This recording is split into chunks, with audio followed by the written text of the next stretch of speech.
Samantala, LGU Pilar nakahanda na para sa Bagyong Christine. Nasa linya si Mega Wow Patrol number 24, Alvin Luzano.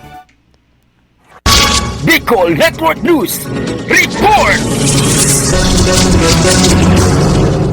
Pinangunahan ni Mayor Carlo Switzer Reyes ang isang malagang pagpupulong kaninang alas 9 ng umaga ika-21 ng Oktubre sa LGU Building, Barangay Kalungay, Pilar, Sorsogon, ang paghahanda sa papalapit na Bagyong Christine. Samantala, dumalo sa naturang pulong si Police Captain Brian C. Bea OIC ng Pilar MPS kasama mga kinatawan mula sa Municipal Disaster Risk Reduction and Management Office at iba't ibang ahensya ng pamahalaan. Tinalakay ang mga hakbang pangkaligtasan at mga plano para sa agarang pagresponde sa mga posibleng epekto ng bagyo. Sa kabilang dako, pinaalalahanan ng lokal na pamahalaan ng mga residente na maging handa at sumunod sa mga abiso ukol sa bagyo upang mapasiguro ang kaligtasan ng bawat isa. Mula dito sa tahanan ng Parao, kasama mo sa pagbabalita para sa Bicol Network News, Mega Wow Patrol numero 24, Alvin Luzano, tatak tunay na serbisyo.